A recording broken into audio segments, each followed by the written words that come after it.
Hi, I'm Ben, And I'm Lucas. and we are two aspiring filmmakers making unnecessary commentary on famous movies. Each week, we will randomly select a film to analyze, discuss, and review. We will select the film at the end of each podcast, so you will have ample time to watch the movie before the next episode. We are slightly qualified film students. Hello. Yo, welcome back. Welcome back. We're coming in strong today with a pretty classic film. A film that is recognized worldwide as one of the, quote-unquote greatest film ever made. Yeah. It's on all of those top 100 lists. Oh yeah, for sure. It's our first Scorsese film, and both of us are huge Scorsese fans, as I'm sure a lot of people are. One of the greatest directors of all time, and I think this is widely considered to be one of his best films. Obviously, he's directed, over 20, so it's kind of hard to, pick his best, because everyone's going to have a different opinion, but, yeah, this is definitely in the conversation. Raging Bull, 1980. Yeah. Although, it was more of a passion project for De Niro rather than Scorsese even. Yeah. And a lot of it is really De Niro's vision, but he's, just good friends with Scorsese and wanted to... he wanted Scorsese to be the one to direct it. De Niro wanted to make this film because it's based off of memoirs written by Jake LaMotta, the boxer that this film is based off of, and the film is based on his memoirs. And De Niro had read those memoirs, and he had came to Scorsese prior to Taxi Driver wanting to make this film. And I guess Scorsese he's not a fan of sports in general, and he just didn't really have interest in making this film.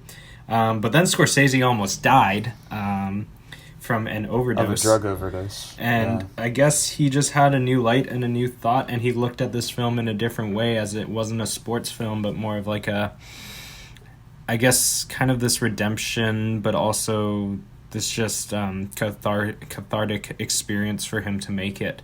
And you can tell he poured his heart and soul into directing this film. For sure. He was nominated for Best Director.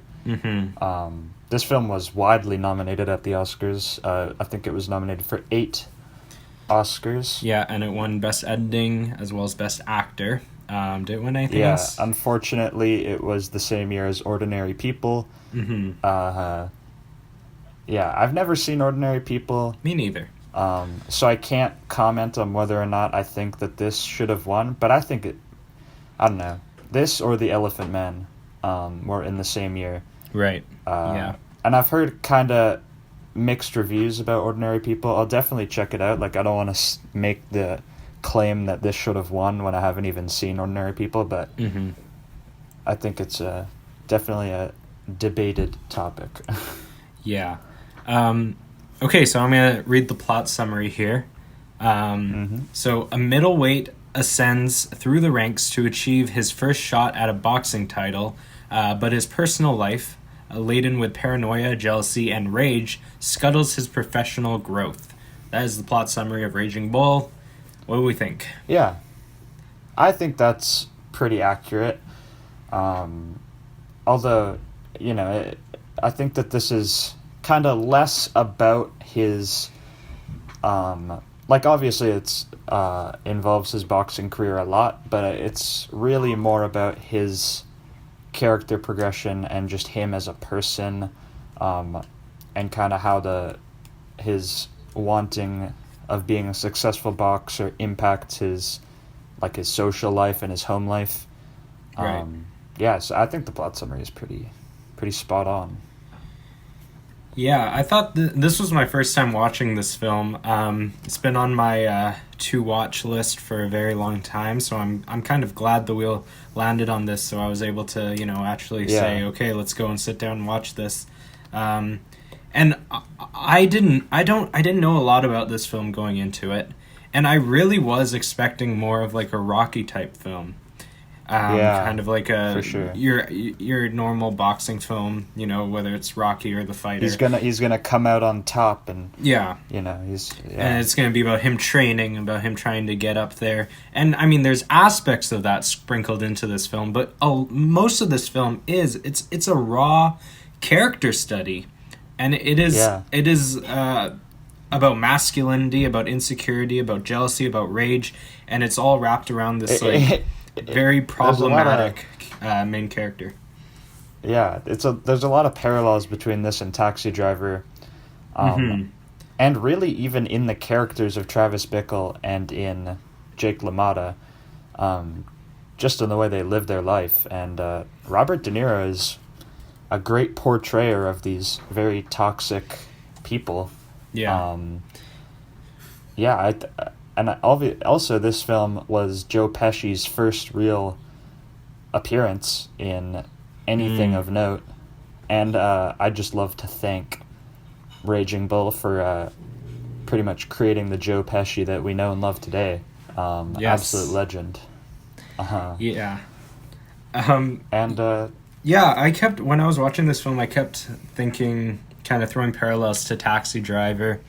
And they're both really interesting character studies, but the thing that I was like, this film crafts such a, like, horrible person. Jake LaMotta, he's not very redeemable. Like, when the film ended, I didn't feel any empathy for this character.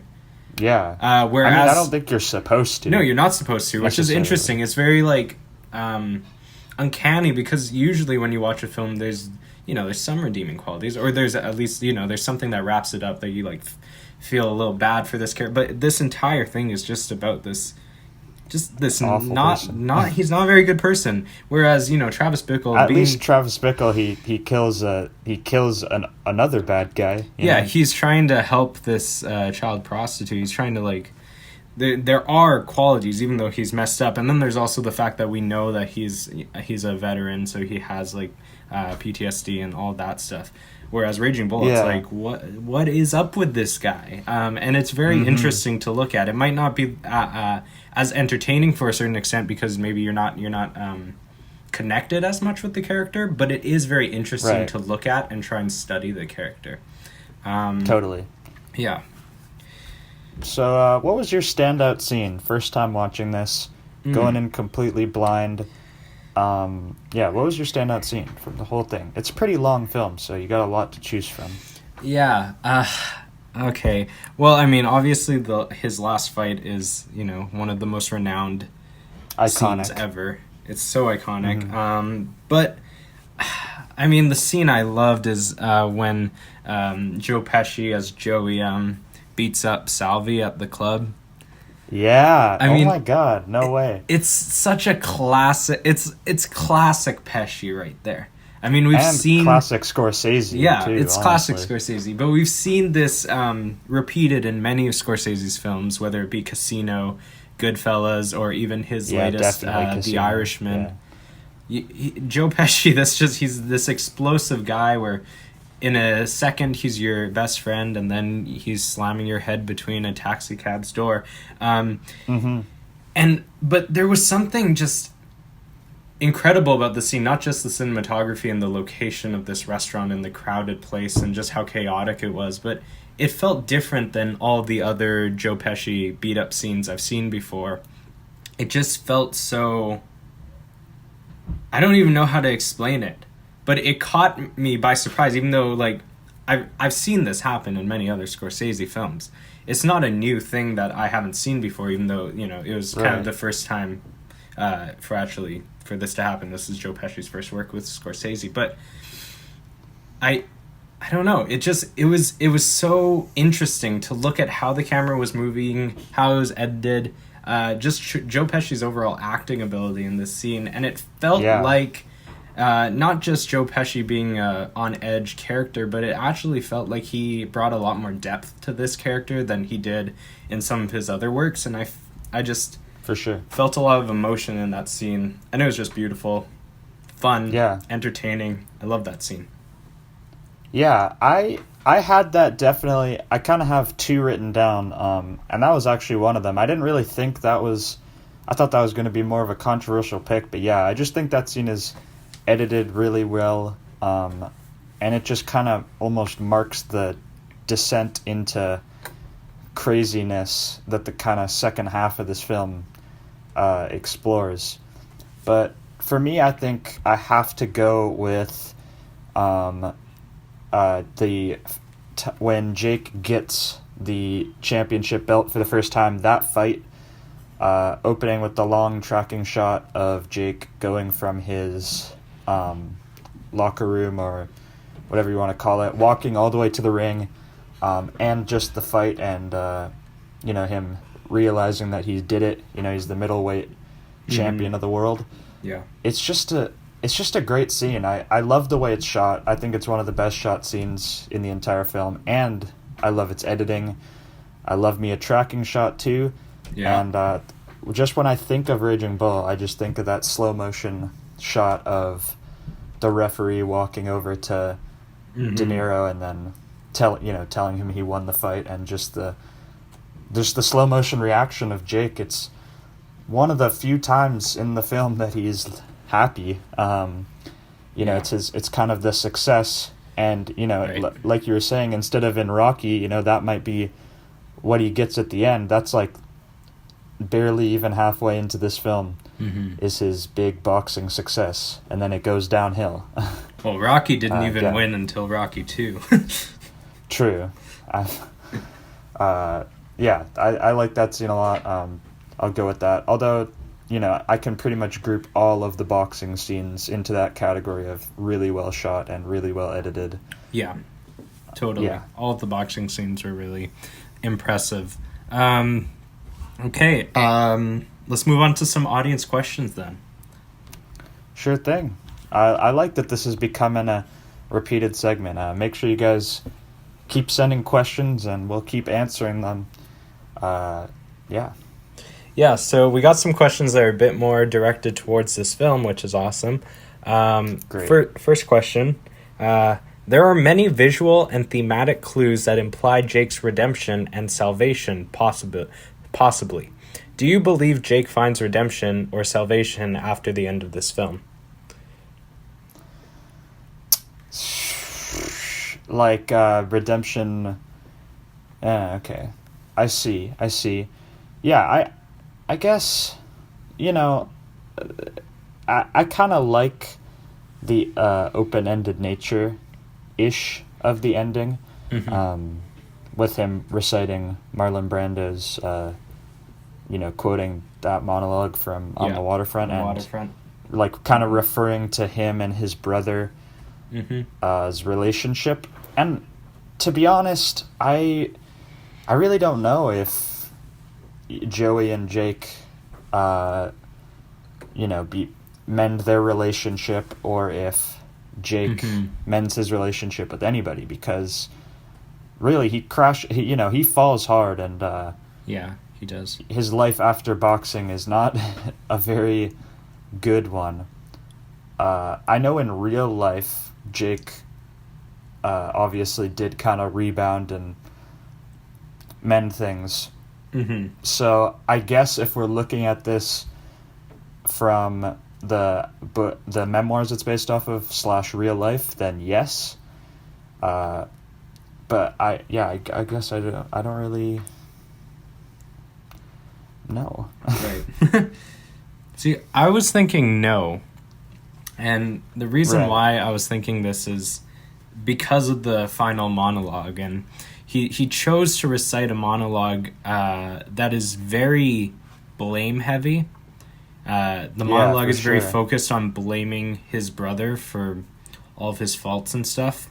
And I just thought that was a big symbol that they're saying that even though all of this has happened and he's had time to think about all of his mistakes, he's still blaming his brother. And he's not actually taking ownership. And also that last interaction with his brother, with Joe Pesci, it's very cringy to a certain extent, because he's trying so hard to get his brother to forgive him. And yet you just have a feeling that Joe Pesci isn't going to forgive him. Like it's very rooted in, like, he's still just he doesn't like him anymore. He's not someone that he trusts. He's not someone that he sees in a good light anymore. And I think that that scene and the final monologue kind of says that at least Scorsese was leaving it ambiguous, but I think that it was kind of this idea that I don't think he is gonna, get redemption. Right. This was he just fell into this pit, and it's gonna take a lot of work for him to get out of that. And I think that morally, that idea that he doesn't get redemption works for the story, for sure. Mm-hmm. It's almost like a cautionary tale, of this character's mishaps, and, obviously his morals are definitely skewed, and I agree with you that the choice to recite that monologue is, very blame-heavy. So, I guess I agree with Lucas, at least in terms of the story. No, I guess he probably doesn't salvage his relationships. Yeah. Okay, so next question is very similar to the question we got when we did Good Will Hunting, but instead of Robin Williams, we got De Niro now, another right. Okay. huge achievement in performances. This is what is your favorite Robert De Niro film, and what is your favorite Robert De Niro performance? Okay. For film and performance, same thing. I'm going to have to go with Dirty Grandpa. No. Meet the Absolute Fockers classic. all the way. Oh, true. Damn, that's a really tough question because Robert De Niro is very prolific. But I'm going to have to... You know what? I think that my favorite De Niro film and performance are actually the same, and it's Taxi Driver. I think Taxi Driver it's one of my favorite films of all time. I would say, for me, it's my favorite Scorsese film. And I think it's definitely Robert De Niro's best performance.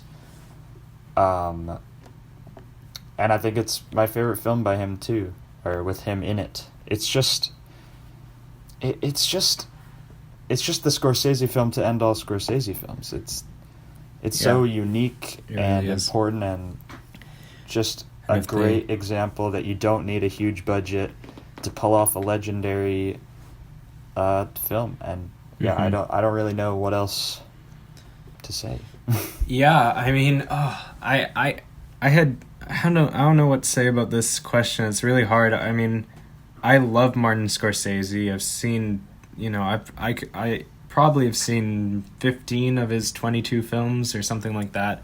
I've seen a lot of his work. He's one of my favorite directors. And, I mean, De Niro's in a lot of them. Whether it's Goodfellas, Casino, Taxi Driver, or even this, Raging Bull, or even his last film, The Irishman. I mean, I love them all, and it's really hard for me to choose my favorite. Performance-wise, though, I do think Taxi Driver is a fantastic performance, but the one that, I don't know, I always think about for some reason is The Godfather Part 2. Robert De Niro as young Vito for Corleone. sure. It's a fantastic performance. And he's taking, Godfather Part 2, we're coming off of one of the greatest films of all time, The Godfather, where Marlon Brando, he won the Oscar, and it's one of the most well-respected performances. And he had to play a younger version of him. And he might have done it even better. Like, he comes in with so much power, and even though, yes, this is Al Pacino's movie, Robert De Niro sticks with me way more in Godfather Part 2 than Al Pacino. Yeah. When I think about the second Godfather, I think about all the De Niro scenes. And I think that is one of his most breathtaking performances. Taxi Driver might have been a more interesting performance, but just all-around package, Godfather Part 2. And favorite film, it's really hard for me to decide. I think entertainment-wise, I love Casino. Casino just entertains me so much. Yeah, for sure. Casino is by far, definitely more entertaining than Taxi Driver, for sure. Yeah. I agree with that. So I'll say that. I'll say that for favorite film. Mm-hmm. Yeah. I like Casino a lot, too. But, I don't know. Taxi Driver just kind of hits... It just kind of hits a nerve with me. It's just low budget and incredible...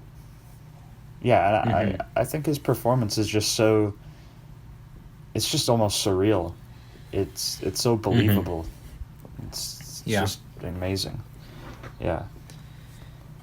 Okay, our last question. This is a little less based off the film, but in general, what is your favorite sports movie? Well, I think Raging Bull is definitely up there for sure. Um, that's a good question, because I think that a lot of the sports films that I would consider to be the greatest are almost less about the sports and more this kind of style, uh, almost character studies. I might have to say this. I might have to say Raging Bull.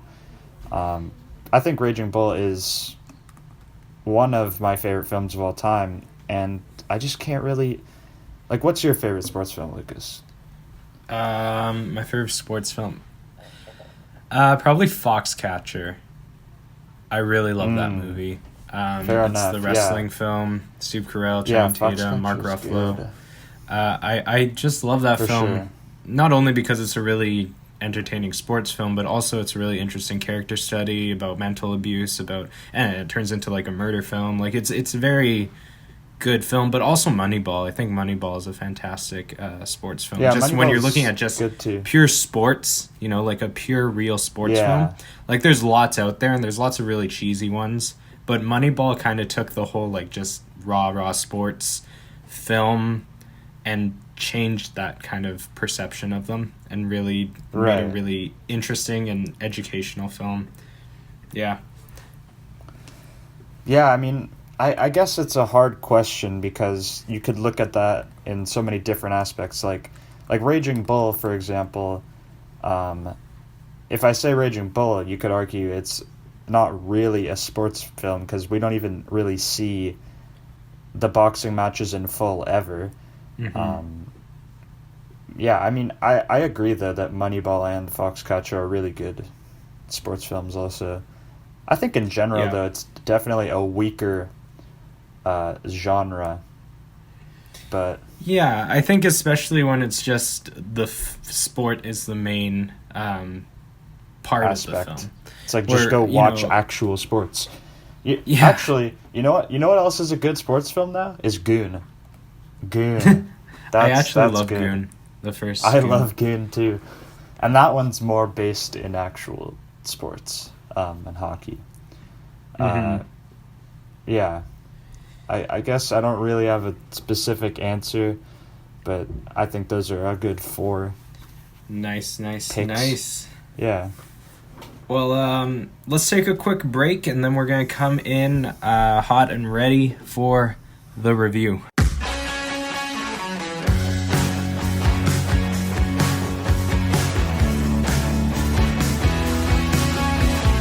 Welcome back. We are back. Coming in with First category. story and Story and originality out of originality. 10%. Okay. Yeah. This is a pretty unique boxing story. And I think it's an important story in the careers of Scorsese and De Niro. It's Scorsese's first sports movie, even though, he talked about how he hated sports and wasn't really interested in making it. Mhm. But it's more than just a sports movie, obviously. I think it's really a story about toxic masculinity and paranoia and distrust, and just a really great character study of the character of Jake LaMotta. Yeah, like this film is based off the real life story of Jake LaMotta. It's sort of based off his own memoirs that he wrote, that De Niro Yeah. brought to Scorsese while they were shooting Taxi Driver, and it, even though it's based on a true story, it's still very original, and it's something that was very new to Hollywood in the 80s. The 80s are Oh, just yeah. full of when you think about 80s movies, it's like lots of rom-coms, lots of high school teen flicks. And this was like Yeah. a very refreshing film, something that was like very artsy, stylistic, very dark. And you're following a character that is an awful human being. Like there's as we were saying before, he doesn't really get any redemption. So it's more of a character study than, you don't go into this film being like to enjoy it. You go into it to study it and to like enjoy the visual, everything visually, but it's not something that you like are going to connect to or like feel bad for this character. It's not like a Rocky type boxing film where the focus of the character or the focus of the film is the boxing. This isn't a story about him becoming the champion. Mm-hmm. Like, yes, obviously that happens in it, but the actual focus of the story is more about his personal life and the emotions that he's experiencing as he tries to make it as a boxer, which is a very refreshing take on for a sports film to have, because a lot of the time you might have elements of personal life, but obviously like the climax is going to be the championship fight or something, where the character will win the fight and have a happy ending, and this is the opposite. He loses viciously and does not have a happy ending, which I think is a great way that the story plays out. It's very new for the sports film like concept. Like newer sports films have taken this, like The Wrestler, Foxcatcher, even Moneyball, following like a team that loses. Like it's starting to pick up, but back then, 80s, 90s, even 70s, it was just full of very Hollywood sugar-coated sports films where you're just following a team lead their way to victory, and it's very predictable and all of that stuff. I think this is a really, really cool story. It's an enjoyable watch, and I don't think it's perfect, but it's pretty good and very original. I give it a 9 out of 10. Yeah, same here. 9% out of 10. Great story. Let's move on to the beginning. Wow. Amazing beginning. Yeah, I love this beginning. I mean, this was the first time I watched this film, and coming into it, that opening shot, I mean, oh my God. Like, the film opens and you're brought into it right away. It's such a beautiful shot to start off with the opening credits. It's gripping. It like grabs your attention right away, and you're just watching De Niro in like a silhouette sparring in this like fog-filled boxing ring, and it's kind of like a metaphor for him like being inside this cage, and it's one of the greatest opening credits. And there's no one in his corner. He's all alone. It's just a really cool shot. One of the best opening shots I can really think of in terms of the actual opening shot. And it actually makes for a good opening credit sequence. I think it's one of the first times where I've been entertained during the opening credits. Because I mean, the score, the cinematography, just everything about it it's just a great way to open the film. And then it leads right in to the first fight after Jake LaMotta's monologue. You get a taste of his monologue, and then it boom right into his first fight, and boom, you get a taste of the editing, the grit.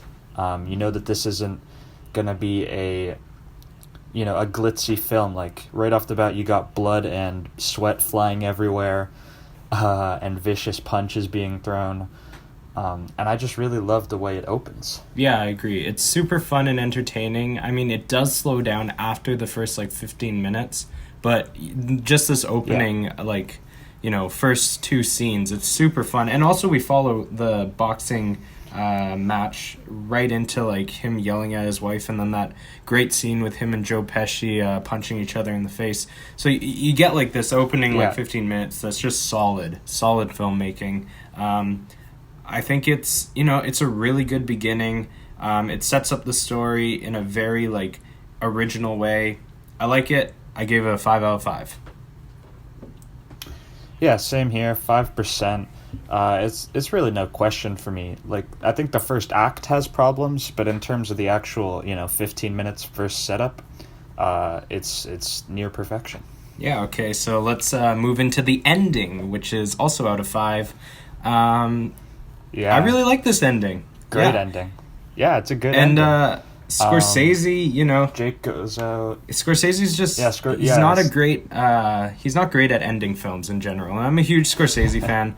it's I've true. seen a lot of his movies, and he's gotten a little better in his last few films, like Shutter Island, The Irishman, even, or The Aviator. Like he's getting a little better at ending movies, but especially like his films from 70s, 80s, and even 90s. He's just not great at ending a film. He likes his voiceover narration. He likes to explain every little detail that's happening. He does the parasite. He does the Yeah, he parasite. does the parasite for ending a film. Goodfellas, Taxi Driver, Casino, even Gangs of New Yeah. York. They're all like that. So I was really surprised when this film ended because it wasn't what I expected, and I really liked this ending. It was very ambiguous. It was very cool. It gave me goosebumps.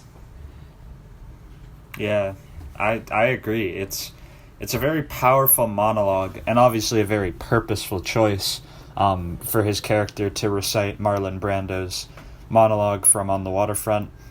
And it really does just cement his feelings towards his brother, even towards himself in his career. And like the ending is pretty slow.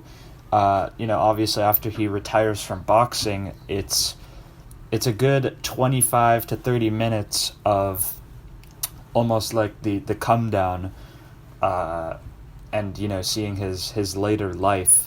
But I think that this is a really solid way to end his story, Jake LaMotta's story, because it really just hits you with the fact that he doesn't really change, and there's no real redeeming moment of him becoming making up with his brother or anything. His final encounter with his brother is still awkward, and it's obvious that they're not gonna really reconcile. Yeah. And I really like that. Yeah, I like this, and it might just be that I was a little. I might just be a little clouded here because I was expecting a really bad ending, and I got something that was completely unexpected. But you know what? I'm giving it a 5 out of 5. I really like this ending. Yeah, I gave it a 4%. It's definitely a high 4. I think that the ending 30 minutes just kind of, like, since this is my second time seeing it, they've just played out a little slower. And since I already kind of knew what was going to happen, I don't know, it didn't really do it for me as it did the first time. But I think it's a very, very solid ending. Just not quite perfection. Okay, now we're going to head into screenplay and dialogue, which is out of 8. Hell yeah. I think that there's just something about the New York fast-paced dialogue that's just so appealing to me. I absolutely love it. In pretty much all of early Scorsese, just a majority of Scorsese, he has that style. It's very quippy. You have characters casually throwing out obscenities, that kind of thing. It really fits these characters as well. And just the way the dialogue is written in general is super entertaining. And it really has to be because this film is very long, and despite it being a boxing film, there's not that much boxing. There's a lot of dialogue scenes, and the dialogue really does carry the entertainment value for this film because there's just so many great conversations and jokes and funny moments. I think the dialogue is done super well. Yeah. I like the dialogue in this film. I think it's funny, but it's also menacing. I do think that sometimes the delivery of dialogue could have, been a little quicker. Could have cut down some of the time on this movie. But overall, I think it was really well written. The screenplay is really interesting. The last 2 acts, I think, are really, really strong. I do think there's some scenes in the first act that were maybe a little bit unnecessary. But overall, I think this is a really strong screenplay and actually one of Scorsese's better screenplays from his earlier films. Yeah, for sure. Um, Obviously excluding Taxi Driver.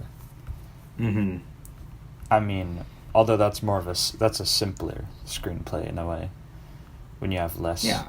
Yeah. characters. But yeah, I really like that the dynamic that Jake's character has. It just there's so many moments in this film where a scene will have so much tension behind it because this character Jake LaMotta could just snap and do something crazy at any moment, really. So you're just really tense while you're watching him every time he's on screen, and he's questioning his brother, like, oh, like what like where was Vicky last night, or whatever. It just feels like he Mm-hmm. could explode at any moment, and his Yeah. slow almost descent down into despair is just very rewarding to watch play out. The character progression that he has, although he doesn't learn anything, but just the stages of uh, his career and his mental well-being it's just a very rewarding screenplay to watch play out. Mm-hmm. And I like that, even though this is a boxing film to a certain extent, they focus a lot on, Jake's overall mental well-being, his insecurities, his jealousy, all of his desires, all of his doubts. And it is very focused on his character, and it's something really interesting to analyze. I think this would be a really cool character to analyze. And it's just smart. We're Yeah, taking something that could have gone the Rocky route, and we're going a more like just intelligent way. I guess it's like a mix between Taxi Driver and Rocky. You're getting the fun boxing sequences, but you're also getting this very in in-depth character study, and I really like that. Yeah, I do think there are some slow parts, but overall, I think it's a solid screenplay. I gave it a 7 out of 8. yeah, I gave it a 7% out of 8 too. That first act is a little slow, but aside from that, there's really not that much wrong with it. Yeah, it's solid 7. Now let's move into soundtrack, in this case the score. Yeah, I mean, it's very quintessential Scorsese, not a lot of it, but when it's there, I think it's very good. I really like how light and airy it is, because it really contrasts the dark subject matter of the film. And the few times where he does let the score kind of take center stage, it's quite beautiful, and I think it complements it nicely. However, there's only two pieces that are kind of reused, almost like Taxi Driver. And occasionally, they'll reuse it, but they'll mix it very quietly and just have it playing very faintly in the background during a dialogue scene. Which, it's not my favorite use of score.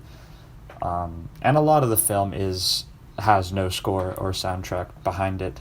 Yeah. Which I think actually works well in this case. When you have a film where the dialogue is the main focus, you don't always want good music playing behind it. Yeah. Sure. Yeah, I mean, I really like the theme song of this film. I think it's beautiful, but I personally think it's overused. I think that if you use a song like more than 3 times in a film, it all of a sudden starts to lose its impact, personally. Like, if you're gonna repeat the use of a song, repeat it for a reason. Like, The Place Beyond the Pines, when they repeat that song to show the repeated images on screen, that's a powerful way to make me repeat cry. a soundtrack. That's why they did it. Yeah. Whereas this, it feels like they just didn't bother making any other score, and then they're just, throwing it in whenever they needed some music. And I don't know, I just find that a little lazy. Even though it is a beautiful soundtrack, you're able to make, some more of them that still sound similar but are, have a little bit of a different melody. Yeah, and even though, yes, this film is, a lot of it is silent, and I do like that, I do feel like, especially in the first act, there were definitely some scenes where I would have liked a little bit of music, even if it was just practical music, like playing on a radio, just a little bit Yeah, to maybe up the entertainment of some of those scenes. for I sure. do think that the actual music used in this film is above average, but just because there is so little of it and they reused a bunch of the same scores over and over again, I don't feel like I can give it higher than a 4 out of 7. Yeah, I gave it a 5% out of 7. It's a bit of a lower 5, but just really some great uses of the score, like, for example, the opening credits or even the montage, uh, kind of segueing the first and second acts. Just the things like that just boosted up a bit for me because I really like the use there. But yeah, it's not an amazing soundtrack by any means. 5%. Yeah, okay. So let's move into production design, costumes and set, which is out of 6. Sure thing. I think that the set design and the costume design are pretty strong in this film. Especially the set design in the clubs and the bars. It's just very intricate and detailed and really just gives that almost like a low-life mafia kind of vibe. Like, yes, they're fancy, but, a lot of the characters that Jake LaMotta is dealing with are, some sketchier figures in the boxing world. And I just like the whole gritty vibe that this whole film has, which is obviously included in the set design. And in terms of production design too, the boxing ring sets that they built are really, really well done. They built them so that they could contain the smoke, the artificial smoke that they use in many, many scenes during the boxing. Yeah. And yeah, it's a very nice touch, and I think that it ends up working really well.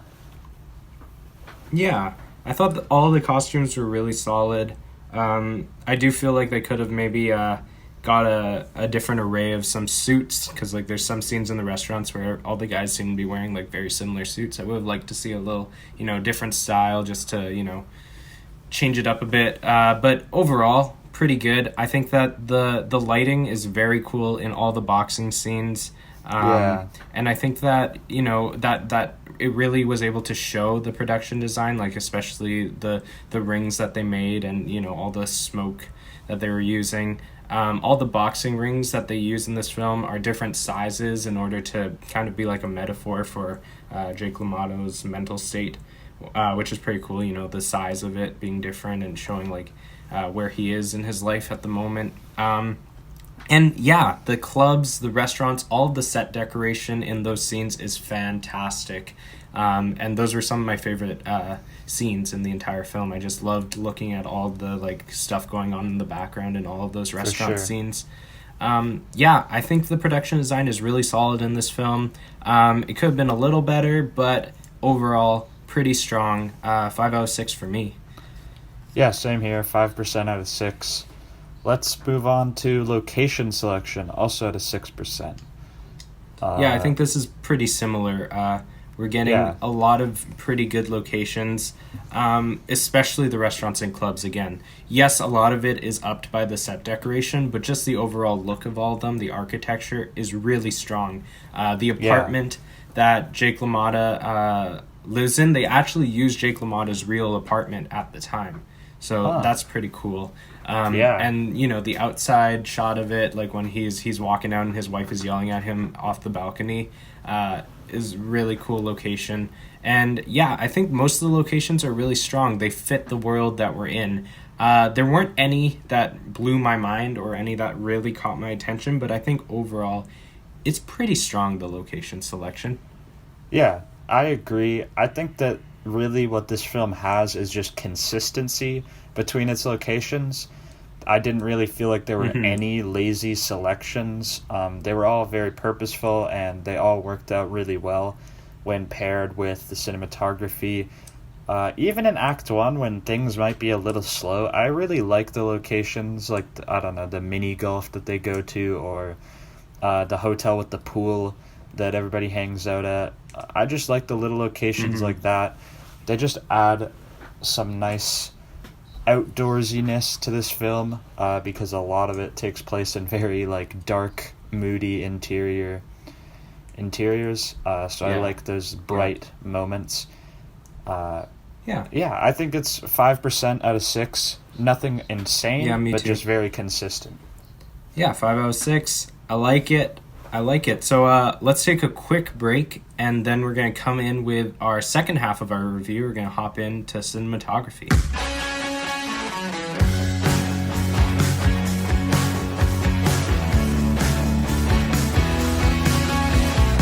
Okay, and we are back, and we're heading into cinematography, which is out of 10. Probably one of our favorite categories.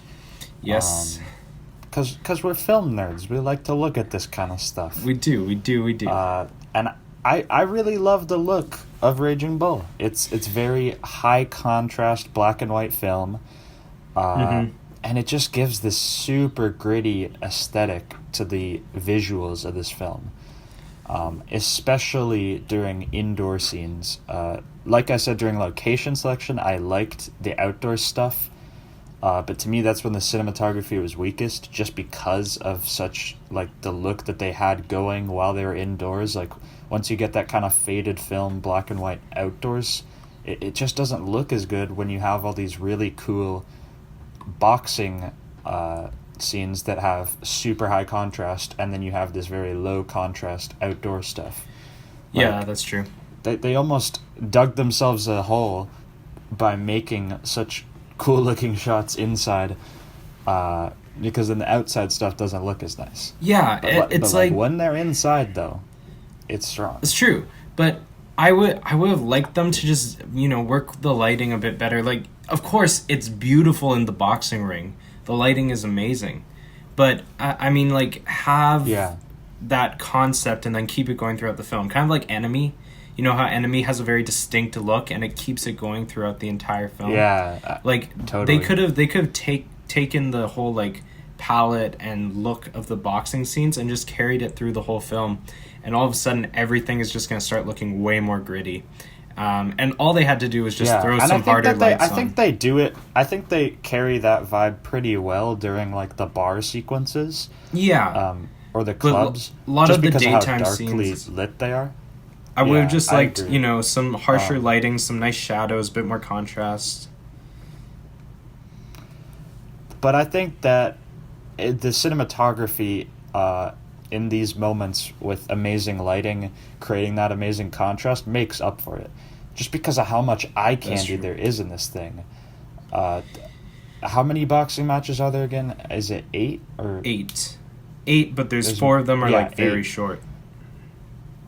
Yeah. But in the 8 boxing matches, I mean, it's just pure visual satisfaction. The very pure black background with shutters going off, flashes going off, and just the hazy aesthetic of the film when they have all this smoke in there, just adding on to this mood that we've already built.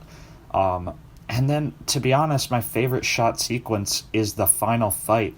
Just when Jake is getting absolutely wailed on. Yeah, I do love that. It's got these very psychedelic qualities to it almost, because of these, like, weird angles they're taking, and even the dolly zoom on Sugar Ray Robinson. Right. And just their choice of shots, they got, like, blood splattering on all the people in the front row, and then it cuts back to, like, a shot of his legs. Like, I just really love the way that they shot that scene so much that I could watch it for days on end. I think it's just such a unique style for this boxing film that really I've never seen in any other boxing movie.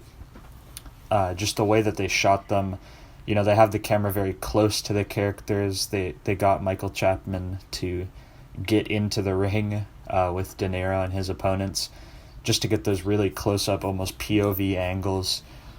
And yeah, I just really love Michael Chapman's cinematography. He met Scorsese when they did Taxi Driver together, and I love the look of that film too.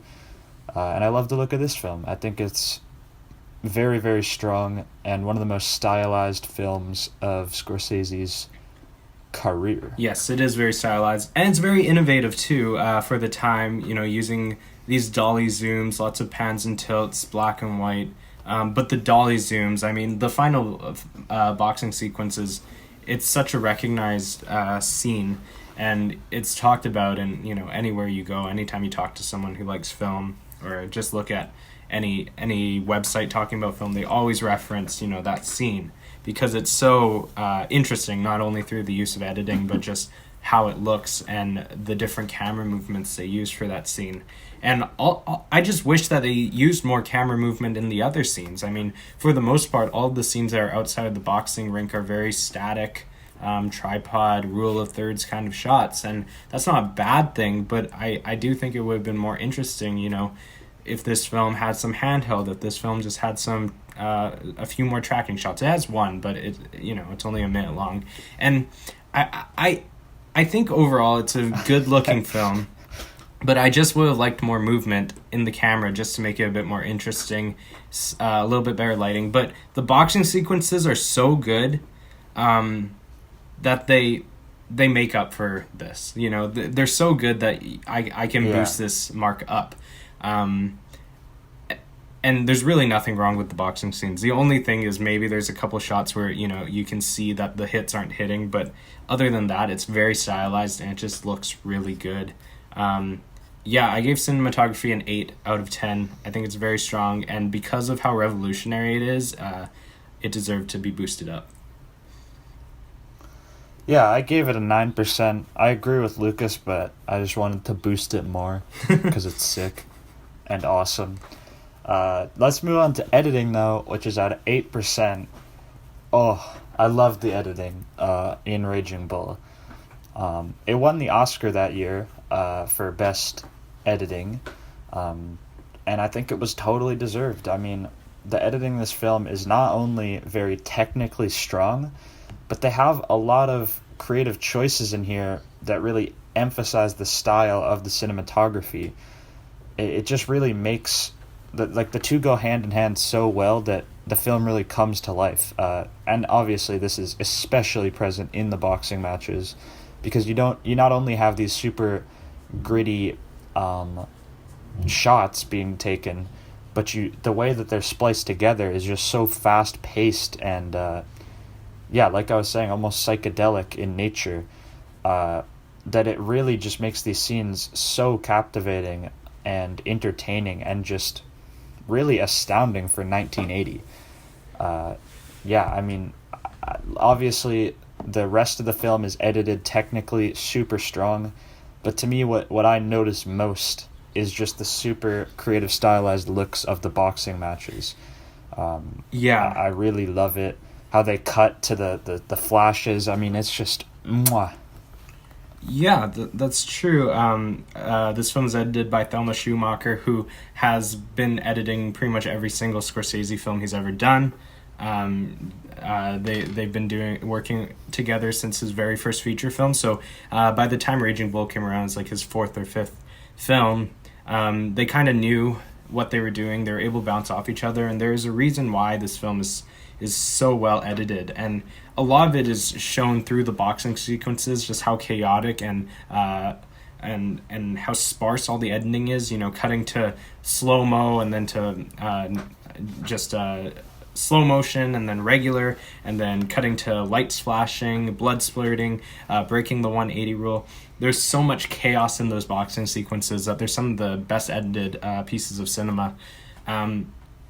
I do think that there are some technical errors in the editing, even though the editing is really good. There's some continuity errors, especially there's a scene where he's giving stand-up, and the audio jump cuts, and it's little things like that I'm like, oh, you just had to J&L cut, you just had to fix it up a little bit, and that would have been fine. So it's just little continuity errors that's bringing this rating down a tiny bit for me.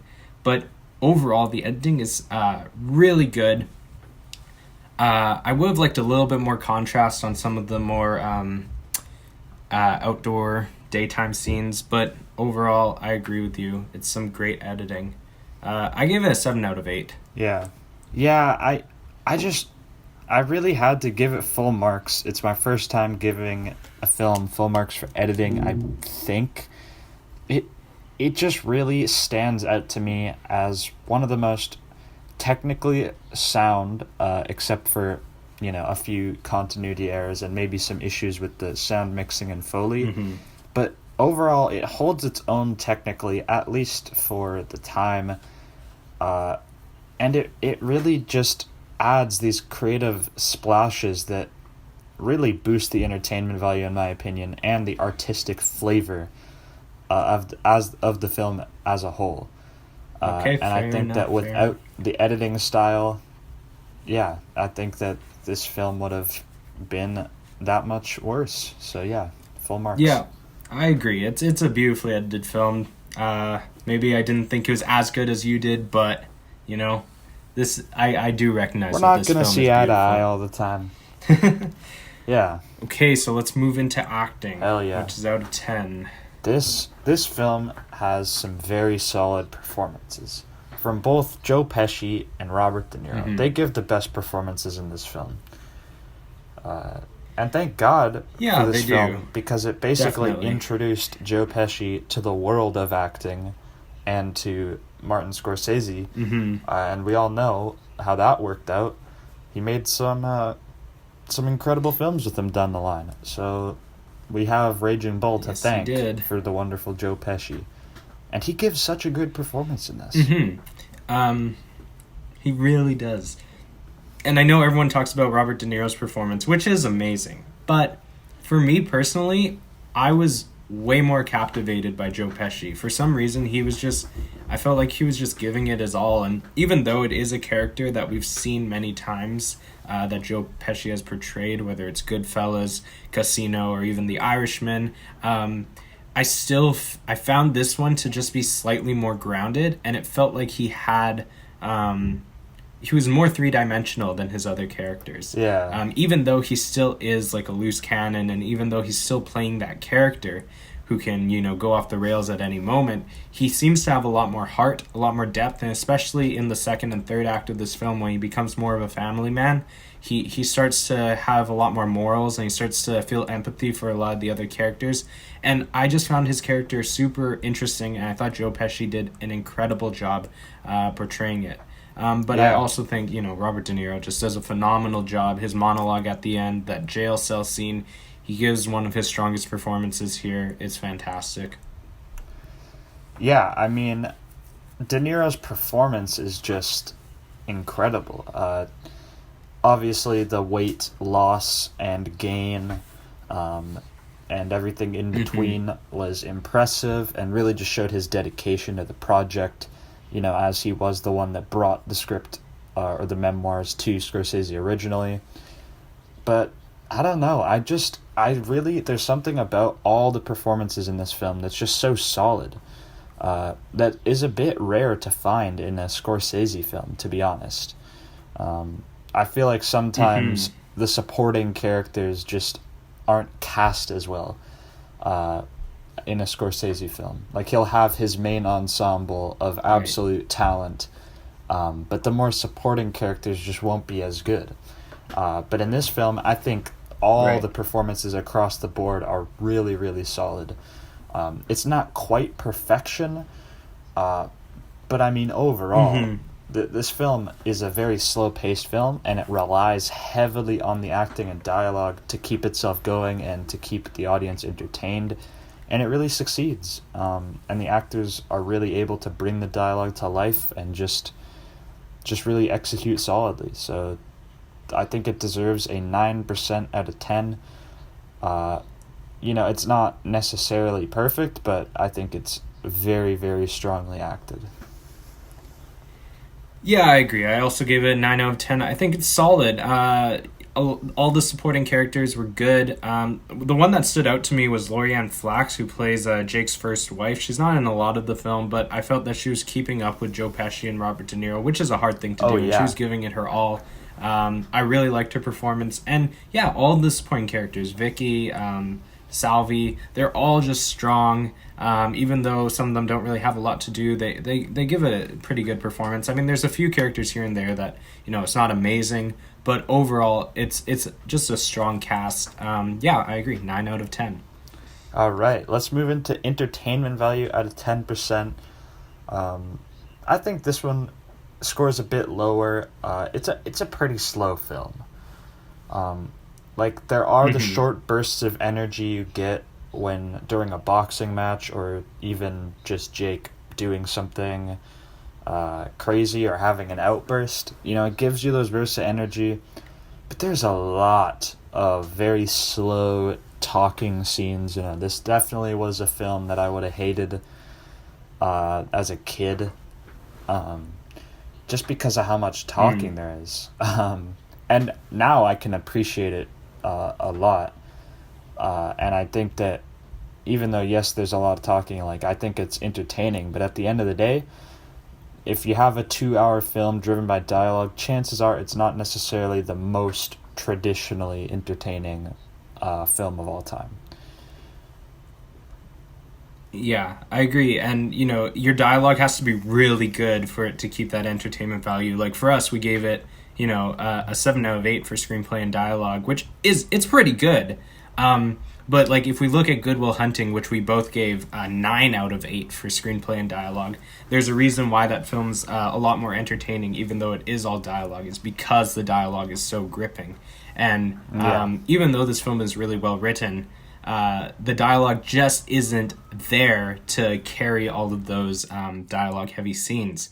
They're still entertaining to a certain extent, but it does, you feel the slowness of some scenes, especially the first act. But yeah, like, overall, I think this is a very entertaining film. I do feel like the first act is pretty slow, and I'm not going to lie.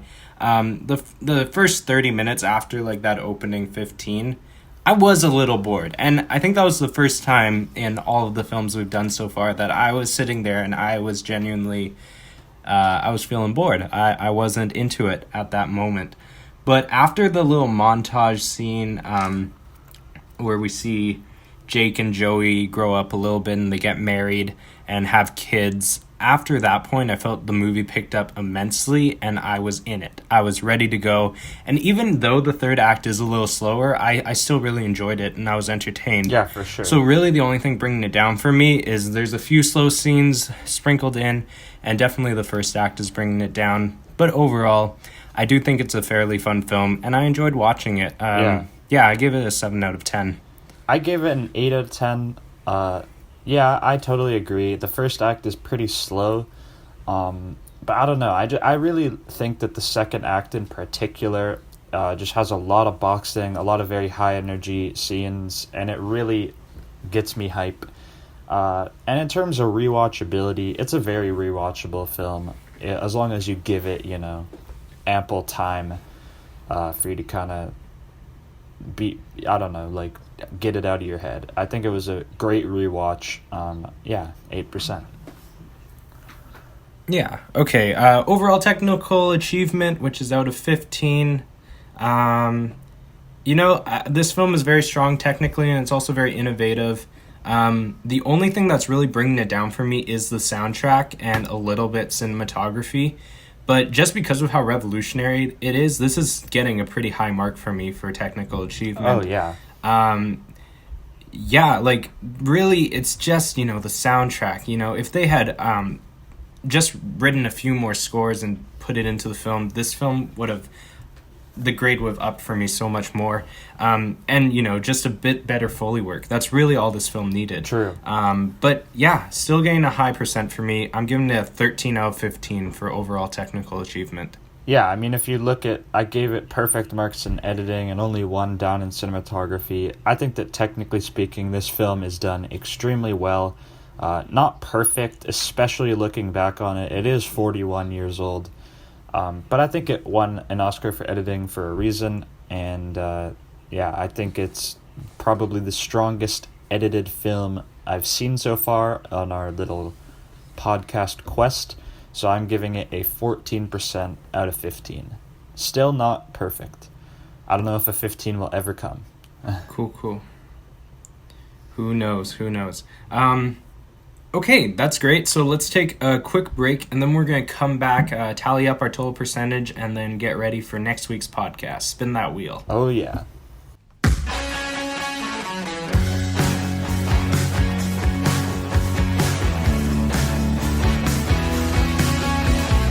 All right. Okay, and we're back. We've tallied up our total percentage. What'd you give the Raging Bull, Ben? Overall, I think it is a top 3 Scorsese film for me. I absolutely love this movie to death. And I gave it an 88% overall. Very high. Whoa, 4th highest score 88. for me so far. Not quite in the Wow. 90s, but I think it holds up, and it's just a very, very solid film. Yeah, this was my first time watching Raging Bull. I really enjoyed it. Not quite as high up for me, but still a very solid film. I gave it an 84%. So for me, that's tied with Parasite and just one lower than Good Will Hunting. Yeah. But I think if we're looking at this, when we average out our percentages, we average out to an 86%, which means that it actually is one higher than Good Will Hunting, which means Raging Bull has hit the 4th place tier for our rankings of our 11 movies so far. And I think it's well deserved. This film holds up. This is the oldest film we've watched so far, and it really just holds its own against a lot of the, modern cinematic movies out there in terms of look and even in terms of entertainment, in my opinion. So, yeah, I think it's a classic that everybody should go watch. Actually, I mean, there's a lot of mature themes, so maybe not if you're a kid. Yeah, it's rated R for a reason. It's one you have to watch at some point in your life. It's definitely one of those films. I think so. Yeah, with that being said, let's spin the wheel for next week. I am hyped. Yeah, I'm excited. Let's see what we're getting next week. Okay, I've pulled up QuickTime Player. I got the wheel out. Gonna screen record, and let's see what we're gonna get. Okay, we ready? Yeah. Okay, and we are spinning in 3, 2, 1.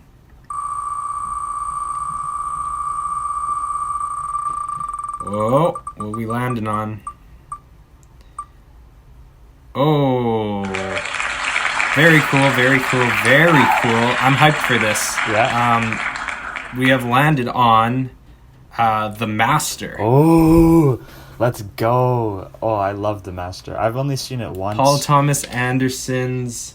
Yeah, me too. I saw it once about 3 years ago, and I'm super excited actually to rewatch this film because the first time I watched it, I definitely don't think I understood it, and I still don't really understand it. Definitely did not. And I really want to dive deep and analyze this film. Dude, this is awesome. I'm hyped. Oh yeah, we can do a full analysis segment.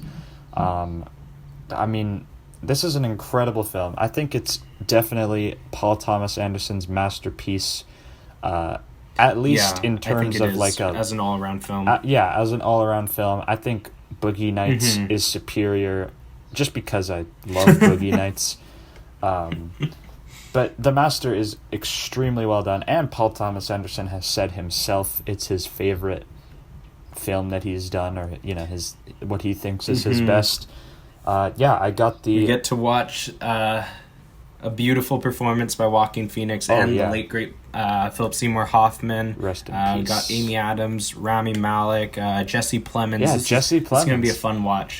Jesse Plemons is also let's in read I'm Thinking Ending Things, so I love my boy. I got the plot summary here. Okay, cool. Freddie, a World War II veteran, is unable to deal with the post-war society. However, when he comes across a religious movement known as the Cause, he finds solace in it. Yeah. Ooh. Yeah, I know. Yes. And despite this film being a box office failure, it lost money. It's just good, and I think that a lot of people should be seeing this because it's just one of those films you gotta watch a few times to understand. Yeah. About that cult life. Yeah.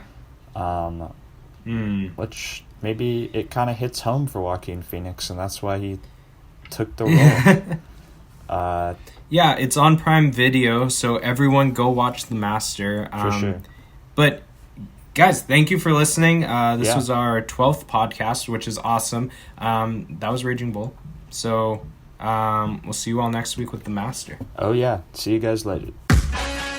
Thank you for listening to Slightly Qualified Film Students. Make sure to tune in next week for a new film discussion and review. Our theme song is Slightly Sexy by Thompson Springs. Make sure to subscribe and leave us a like. Send us feedback and comments, as well as your thoughts on the film. Follow us on Instagram and Twitter at S_Q_F_S.